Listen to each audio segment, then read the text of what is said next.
Honorable Speaker, sir, that after this first set of steps approved by the Cabinet Committee on Security, that India's response to the Pahalgam attack will not stop there. Our task, from a diplomatic perspective, from a foreign policy approach, was to shape the global understanding of the Pahalgam attack. What we tried to do was to bring out to the international community Pakistan's long-standing use of cross-border terrorism.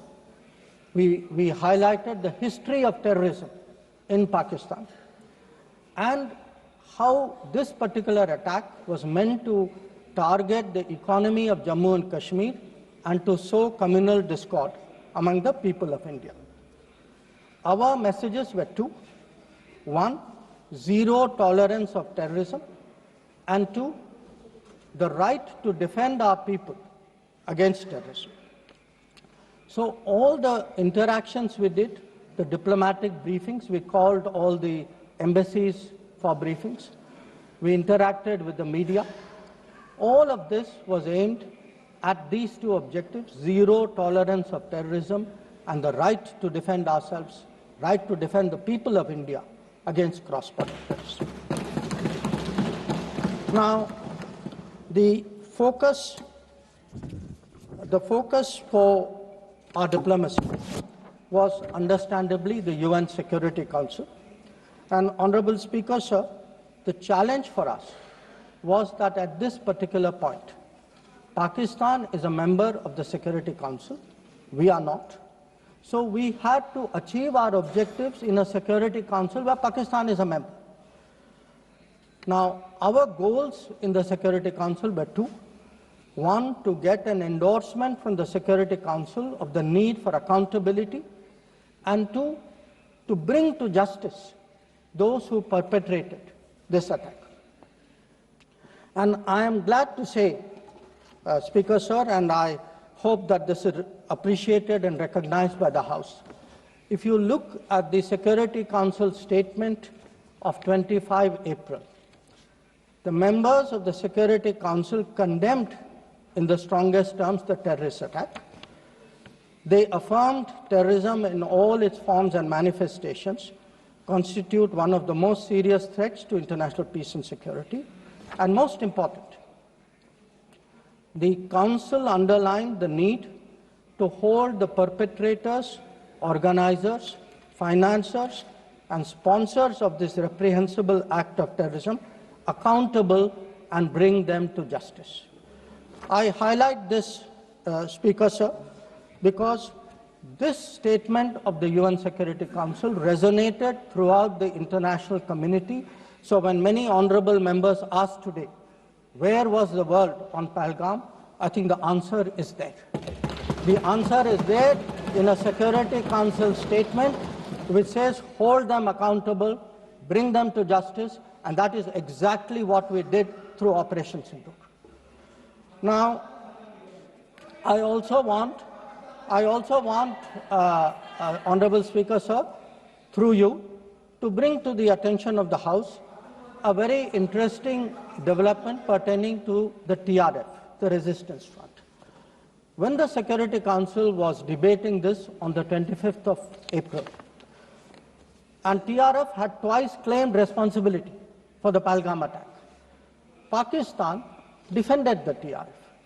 Pakistan tried to get any mention of TRF excluded, and in fact the Pakistani foreign minister told his parliament that this is a great diplomatic achievement.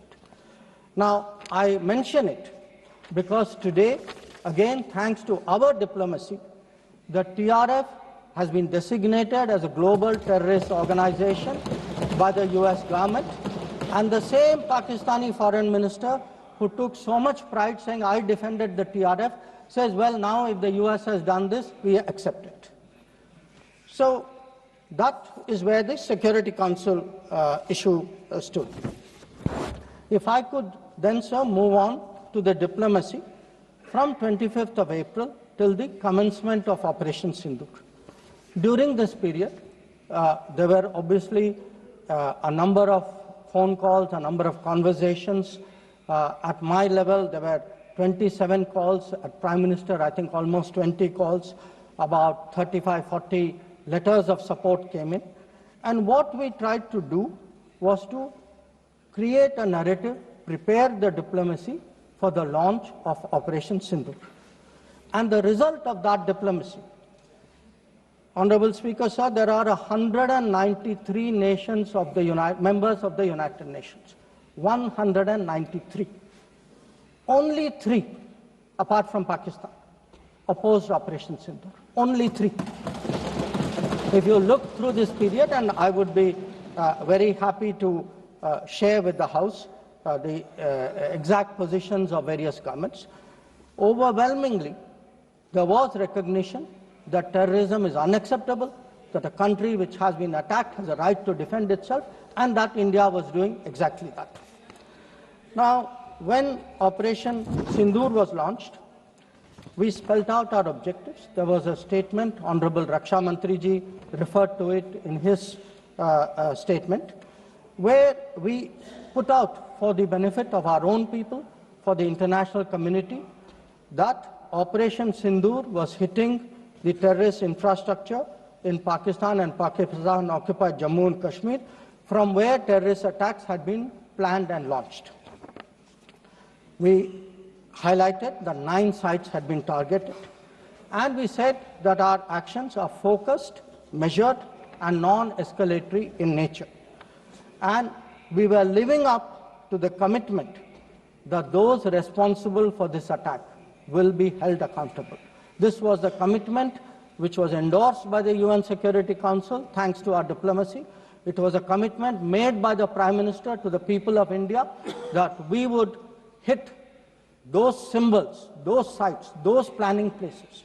So today, when I hear many questions from across the aisle, I want to say, which one of you imagined that Bhavalpur and Muridke would be brought down the way it was? Which one of you thought of it? When did you even think of it during your tenure? Did it even cross your mind? In fact, on the contrary, you ruled it out after 26/11. So I think our objectives are very clear. We wanted to send a message to the terrorists. We wanted to send a message to Pakistan that do not continue this support for terrorism. And I think on the morning of 7th of May, that message went home loud and clear. Now, sir, during this period, there was, when the operations were on, when the conflict, when the activities were on, operation is still continuing.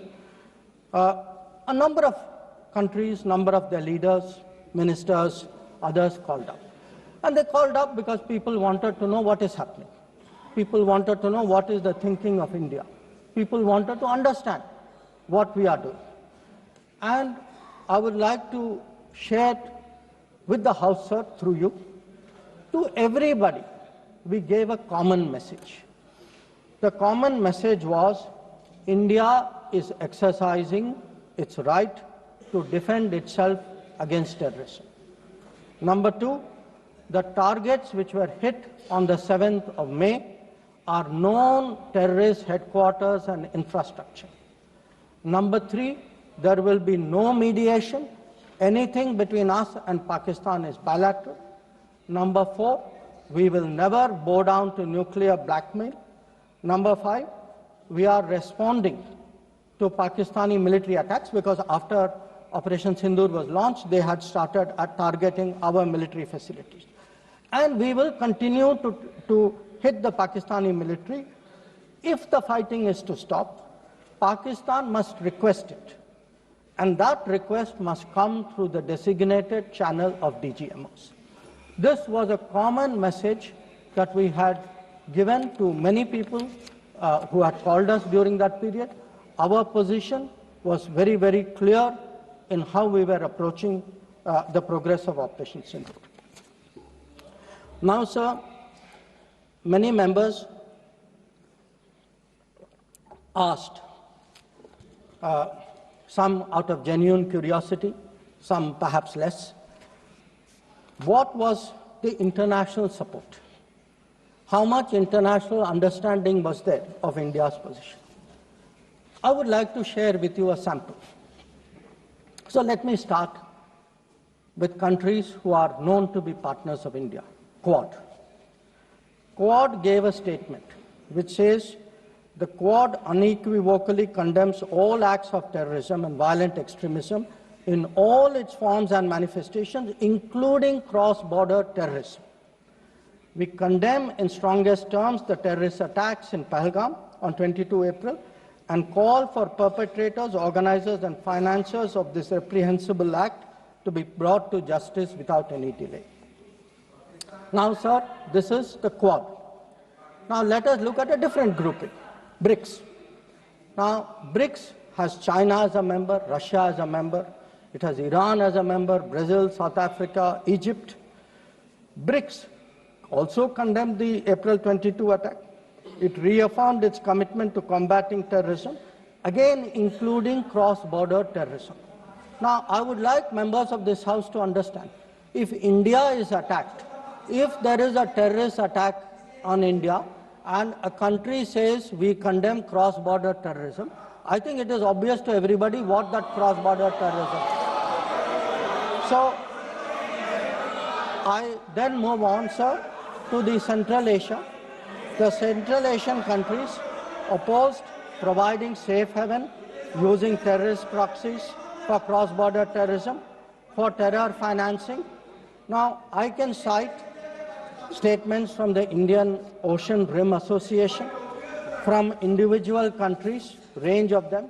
President Putin, for example, has said, he wrote to our president and said this brutal crime has no justification whatsoever and its perpetrators will face a deserved punishment. The president of Paraguay has said that he expresses solidarity and recognized India's legitimate right to self-defense. So the main point, the common thread, sir, which I would like to bring out is that number one, cross-border terrorism across the board has been recognized, all forms and manifestations, opposition to condemnation of Pahalgam terrorist attack, and the right of India to bring people to justice. Now, sir, in addition to that, I would particularly like to mention 2 or 3 other developments. One, the American designation of TRF. On the 17th of July, the Department of State designated TRF as a foreign terrorist organization and especially designated global terrorist. Now, this comes in the wake of the extradition of Tahawoor Rana, who was involved in the 26/11 attack. And when people ask today, how successful is your foreign policy? Where is your diplomacy? I want to say that Tahawoor Rana, which many of you tried for so long to get, is finally here because of us. I want to say TRF was designated not because somebody out there made a remark.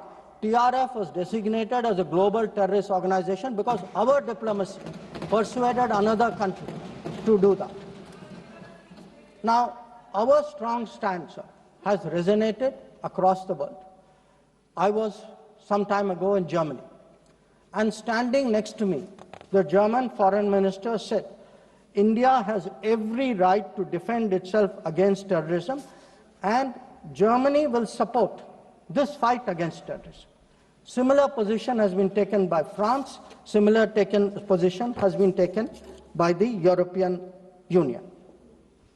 So, what I would like to highlight, sir, is that today, where Operation Sindoor is concerned, there has been, the world sees what it is about. The world realizes this is a fight against terrorism. It is felt that India has acted responsibly but firmly. Now, I would like, sir, to address one particular aspect because some members have brought it up. And this is regarding the US activity during this period. Sir, I'd like to inform the House that on the 9th of May, Vice President J.D. Vance called the Prime Minister warning of a massive Pakistani attack in the next few hours. Prime Minister, in his response, made it very clear that if such an attack happens, it would meet with an appropriate response from our side. Now, sir, that attack took place and was foiled by our armed forces, and I think the House should collectively appreciate the performance of the armed forces in foiling what was a massive attack on the 9th and 10th of May. Now, our response, which the Prime Minister promised, was delivered, and it was delivered with devastating effect. I don't have to say anything. Every member has seen satellite pictures of Pakistani airfields. You can see from the state of those airfields, which shown by the pictures, what was our answer. Now, on the 10th of May, we received phone calls sharing the impression of other countries that Pakistan was ready to cease the fighting. Our position was, if Pakistan was ready, we needed to get this as a request from the Pakistani side through the DGMO channel. That is exactly how that request came. Now, I want to make two things very clear, sir. One, at no stage in any conversation with the United States was there any linkage with trade and what was going on. Secondly, there was, please listen. Secondly, there was no call between the Prime Minister and President Trump from the 22nd of April, when President Trump called up to convey his sympathy, and the 17th of June, when he called up Prime Minister in Canada to explain why he could not meet. So I would again, मैं इसको दोहराता हूँ, 22 अप्रैल से 17 जून तक। माननीय अध्यक्ष जी, मेरी एक बात की आपत्ति है, भारत देश का शपथ लिया हुआ विदेश मंत्री यहाँ स्टेटमेंट कर रहा है, उस पर भरोसा नहीं है, उनको किसी और देश पर भरोसा। मैं समझ सकता हूं उनकी पार्टी में विदेश का महत्व क्या है, मगर इसका मतलब ये तो नहीं है पार्टी की सारी चीजें यहाँ सदन में आकर थोपे। भारत के विदेश मंत्री पर भरोसा नहीं करोगे? ओथ लिया हुआ व्यक्ति यहाँ पर बोल रहा है, ही इज रिस्पॉन्सिबल। माननीय अध्यक्ष जी, इसीलिए ये वहां बैठे हैं और 20 साल तक वहीं बैठने वाले हैं।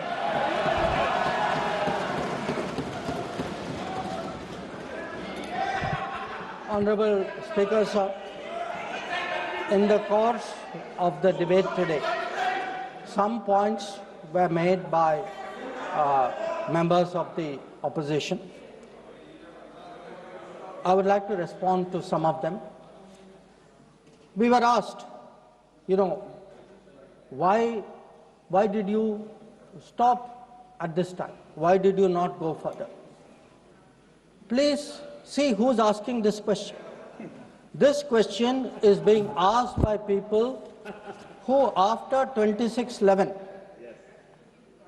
felt that the best action was inaction. Now, I would like, sir, to read out, because one member said, nowadays BJP members like reading from books. You get the truth in books. Sometimes you don't like what we read in books. So let me read out, sir, two excerpts from a book by the National Security Advisor of the UPA government. After 26/11, a chapter, this is a book called Choices.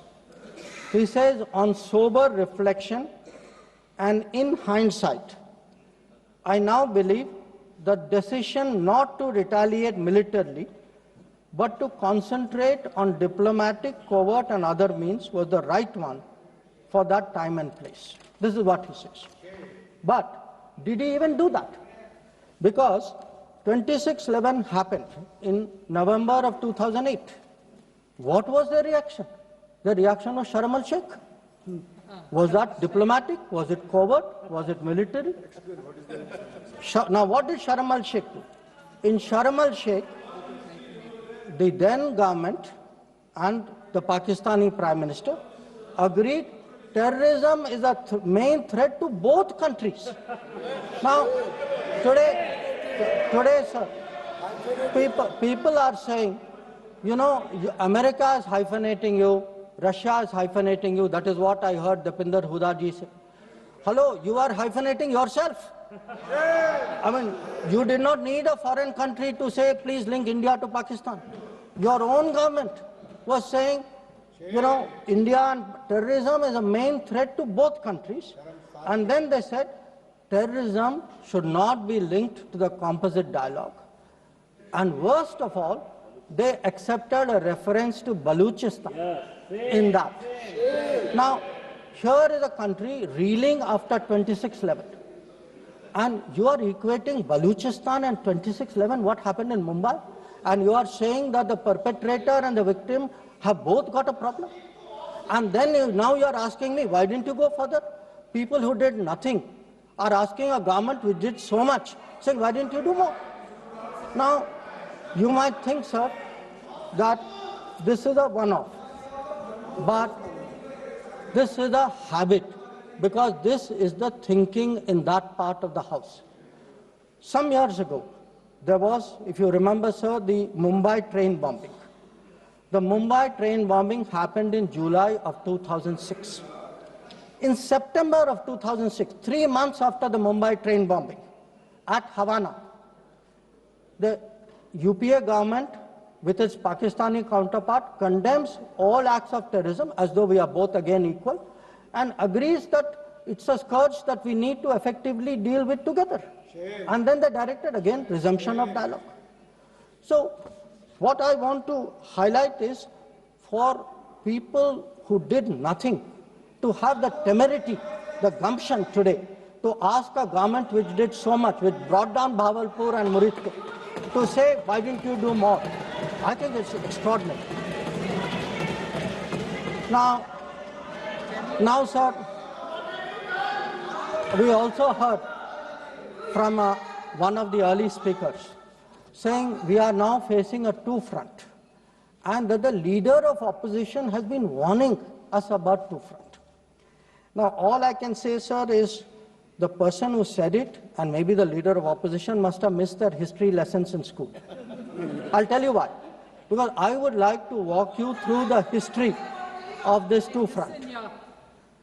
The two-front started because of something called POK. POK was created in 1948-49 by the government of this country by not completing the job of what was to be done. Now, sir, the House should note these dates. The two-front started 1963, when the Shaksgam Valley was ceded by Pakistan to China as a result of an agreement. Then in 1966, the Karakoram Highway was agreed upon, which took 20 years, was completed in 1986. Now, references were made to China-Pakistan military collaboration. So when did this collaboration start? I'll give you the year, 1966. In 1966, the first Chinese military supplies went to Pakistan. When did nuclear collaboration start? 1976. 1976, when Bhutto arranged for China-Pakistan to get together on this. And in 1980s, when Prime Minister Rajiv Gandhi was visiting China and Pakistan, that was when the nuclear collaboration was at its height. Now, let me go further. You will say, why are you talking history? So let me bring this further up. 2005, Pakistan-China Treaty of Friendship and Cooperation. 2006, Pakistan-China Free Trade Agreement. 2013, handing over of Gwadar to China, Gwadar port to China. May 2013, announcement of China-Pakistan Economic Corridor. So, sir, we are getting warnings about a US-China Pakistan-China collaboration when this collaboration has been going on for 60 years. Now, let me also address two other points. There was a reference made to IMF that, why did you not stop? Why did you not stop? आपने सवाल उठाया तो जवाब भी सुनना पड़ेगा. आपने उठाया ना, आपके उपनेता ने उठाया, आपने सुनो जवाब. अब जैसे सवाल करोगे वैसे जवाब सुनने पड़ेंगे. Sir, the IMF loan which was given was approved in September 2024. It was an extended fund facility of $7 billion. Now, sir, the House should know, Pakistan is a serial borrower from the IMF. I think 16 or 17 times they have taken IMF package. Now, very interesting comparison, sir. In 2008, Pakistan got a standby arrangement of $9.70 billion. In 2013, it got another one of $5.9 billion. So the very people who are concerned today at a $7 billion package should remember a $15 billion package went through for Pakistan during that tenure.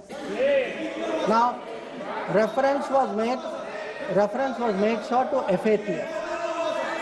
I want to say the longest period that Pakistan has been under FATF grey list has been under the tenure